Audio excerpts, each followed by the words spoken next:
Hello and welcome to All Around the Board. Today we're going to be doing something a little different and I'm going to do an unboxing of Paranormal Detectives. Now I've played this game a few times, but I just want to show you guys what's inside the box, and as we go along I'll tell you how the game works. It's an absolutely brilliant party game. I'm really enjoying it. Plays up to 6 players and we're going to just have a look and we'll have a general chat about the game. So let me just open the box here. Now this is by Lucky Duck Games, and I'm really sorry I cannot pronounce the designers' names there, but there they are just on the screen now. We have obviously the rule book in here. Just pop to one side for a mo. We have, this is what the ghost will use. And I'll just display that in the middle there so you can see what's going on. We have some detective artwork boards. Now these are hidden boards. So you can stand them up and hide all your workings behind. Now there's only 5 here because one player will play as the ghost. The other 5 players, or up to 5 players, can play as these detectives. But I absolutely love the artwork going on here. I'll throw that in there.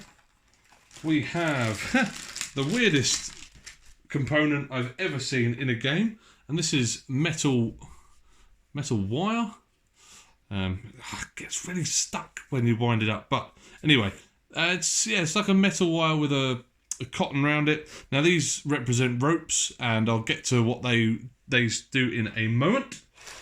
We have all the little tokens that will come out. So we have our Ouija board tokens. I'll just put over here. We have our sliders. I'm not sure what there's 4 because you can only use 3 of them. But there's 4 sliders, so I'll just put the spare one just down here. And we've got these blood tokens which are going to be used for this body here. Now, for an example of this video, I'm just going to make it a male who's had lots of wounds to his arm. So it might suggest that this person has had something wrong with his arm. Now, there are lots of stories I'll show you in a mo. This isn't a story in particular. I'm just going to give lots of examples, and it's not going to correspond with any particular story. What else have we got in here? So we've got all the dry white marker pens, which come with them. Just standard pens that come with these types of games. I'm going to use one of them because I'm going to need that for showing you some stuff. We have our detective boards. So hopefully there's not too much shine on there. There we go. So this is what the detectives will use to find out who, why, where, how, and what weapon. You'll put them up in the grid. And there's a space down here for notes. I'll show you how that is used in a mo. Obviously there's 5 of those, so I don't need all of them. We have the drawing board, which the ghost will use. I'll just pop that up here. And we have something that the ghost will use to track detective scores. In here, now I've got some story cards. I'm not going to show you in full detail what they look like, but we'll just open these. I won't show you in full detail, but I'll show you roughly what they look like. So hopefully if I hold it at a distance you won't be able to read what's going on. So there's a title there, and that's the story card, and that's what you're seeing, because there's a whole deck of these are scenarios or deaths basically. Now these are all unique, but unfortunately once you've done one you can't really play it again. There is an app though, so you can download more of these.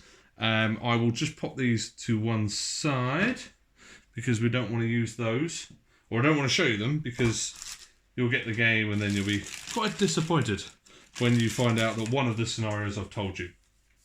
Right, we have 3 ghost action cards, so for when players get a clue, so they're going to guess clues basically, and if they don't get them all right, you get to play one of these for free. Again, I'll get to those. And we have the tarot cards, which the ghost will use in one of the clues. So that's what we got there. Lovely artwork. And then finally, we have the player action cards. So for each character, they will have a set of cards. As you can see here, there's enough for each character. So what is Paranormal Detectives all about? One player will take on the role of the ghost, and this is the person who has unfortunately died. It's, yeah, pretty morbid game. But it is a lot of fun to play, so stick with me. Okay, so each other player will take on the role of a detective. The detectives will win with the ghost if they get all 5 of the clues right that they're looking for. However, a detective can win alone if they haven't quite got all of them right, but they've guessed more than the other detectives. Now, the clues you are looking for are who, why, where, how, and what weapon. Now, the example I've given along here is not related to any one particular scenario. These are just examples. So in here I've got a friend who was jealous. They were in a house and they were stabbed with a knife. Not all the deaths are violent related. They could be anything death related, and some of these are quite wacky, but I'll leave you to find those out yourself. Now, what will happen is each detective going around the table will ask one question and then they have a chance to guess. But you only get 2 guesses in a whole game, so don't guess all of them straight away. There are 9 different ways of asking questions, although each player will only have up to 7 different types. I'm going to go through them with you right now. So I'll go through these 9 with you just now. So the first one is a ghost scream. So the player can ask any question as long as it's not a yes or no answer. This one, ghost scream, says the ghost makes a sound or indicates an object in the room. So they might just point at the lampshade. They might, whatever they see in the room that might relate to the death, they can point at. Or they can make a sound, so if they were scared, they can go, ah, or they can do anything they want. They could laugh if it was maybe a crazy person. But yeah, there you go, that's the ghost scream. And then players will start to figure out what they mean. We have the tarot cards. So the ghost plays up to 3 tarot cards. So what we would do is, or what the ghost would do, is they would pick up these cards here. They would pick 3 of their choosing, and they can arrange them how they want. So let's say it was a heart attack. We're going to get 3 cards. I want to use these 2 for the pictures, and I'm going to take any card because I want to use it face down to really indicate what I'm doing here. Now you can place these however you want. So you can place them face up, you can cover bits of text. If I wanted maybe a heart attack, I could try and get that heart. Looks like a heart just up here. You've got some flame under here, and maybe I'll just sort of cover it up to make it look like flame and a heart. Well, now that's going out there. If you know, you know. But that's the whole point of this game. You look at that and go, what on earth does that mean? But that's how you would use the tarot cards. There are 18 in here, so there's lots of different symbols that you can use as you play. So that is the tarot cards. We have the quill pen. So the ghost draws with your hand. I'm not sure how I'm going to give this as an example, but we're going to try anyway. So essentially, this is the player's hand, and the ghost will grab your wrist and have to move, and you use this board here. So it might be that I'm trying to show you that it was a woman who killed me, and it will be a really bad drawing, similar to that, but it's all done with the ghost moving your wrist. Gets quite interesting with that. We'll just rub that out because that was a poorly drawn, especially as I was controlling my own wrist then. So there we go. That was the quill pen. We have the whisper of shadows. Okay, so the ghost mouths one word. So without any sound, you just got to do a bit of lip reading. You ask the question and they answer by just lip reading. We have the hangman's knot. The ghost arranges the ropes. So this is where these come in. Now you can do any shape you want with these, but you bend them into whatever they have asked. So if they said what weapon was used, you might try and make a knife. I'm not going to, yeah, whatever. You might make a knife out of these. These are really hard to use, really bendy. They kind of poke out and yeah, it's really hard to get any kind of shapes with these, but you have to get really creative. Really fun, but yeah, God, these ropes. Then we have the talking board. So it says the ghost places markers on the talking board. Now, the question may be, again, what weapon was used? So you would get these 1, 2, 3, 4, 5. Now, if it's longer than a 5-letter word, you're only going to get the first 5 letters of that word. But in this example, we're just going to use knife as the answer. So they say, what weapon? Now, it begins with a K, but you cannot point directly at one letter. You can only point to the group of letters. So it begins with K. Second letter is in this group. Third letter is in this group. The fourth letter is in that group. And the fifth letter is in that group. And players can write down those letters and try and find out the combination. Now, it could be that, yeah, again, the weapon is a longer than 5-letter word. So it'll just be the beginning. However they might get this point, well, how many words? Well, it won't be Q followed by NST, because if you know the English language, it's Q followed by U all the time.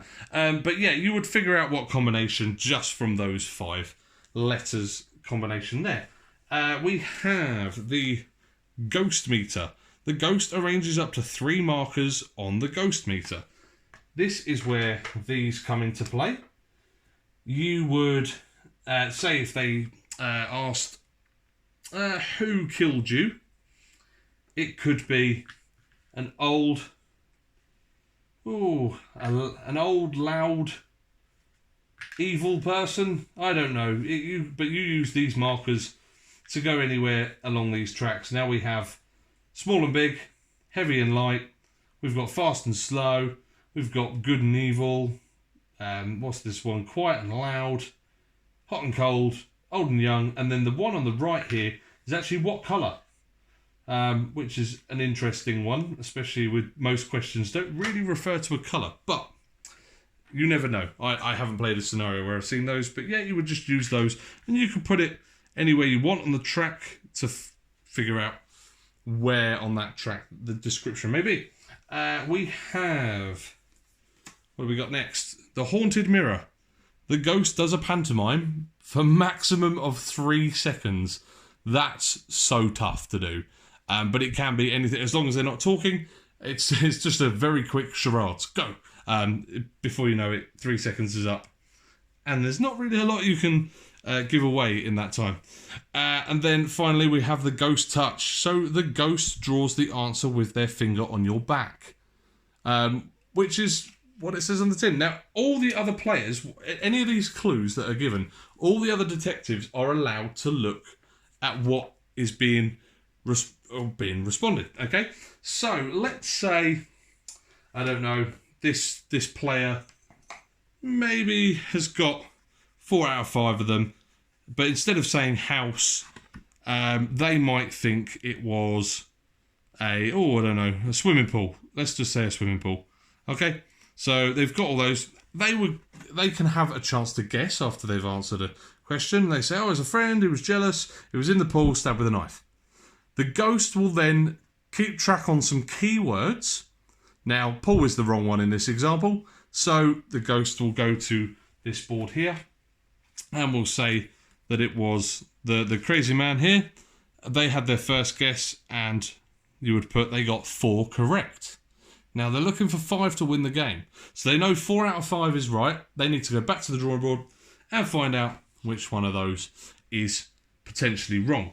Now, if another player comes up, let's say they actually got 2 correct first.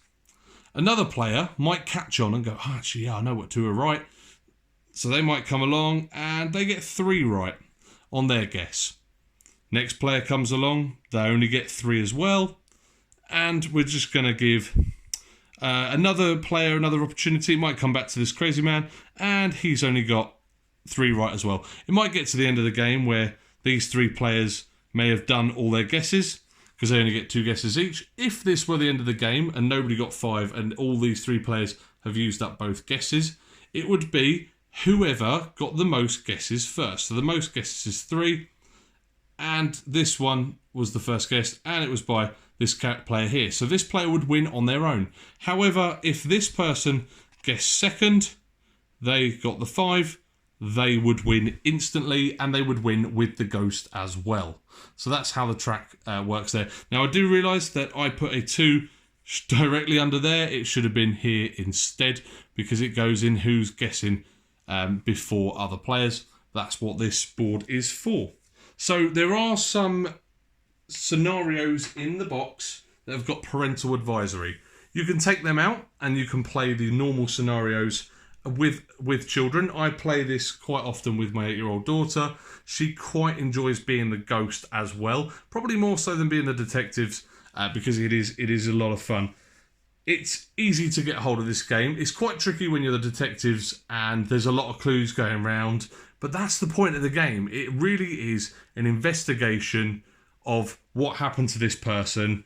But I cannot recommend this game enough. If you want something for 2 to 6 players and you want a quiet evening with some thinking / party game, this absolutely fits the bill. We absolutely love it, and we cannot wait to get through all these scenarios. Plus, we're going to download the app as well to have a little play. But yes, that was Paranormal Detectives.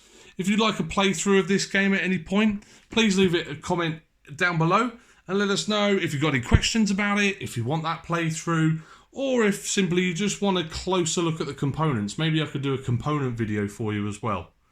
But for now, please follow me on my Twitter, my Facebook and my Instagram. And please don't forget to check out my Patreon, because any support will go towards better videos, better quality, and you never know, maybe a PC that will run a bit faster and I can do some better edits. But for now, we'll catch you on the next video, and I hope you get to play Paranormal Detectives very soon.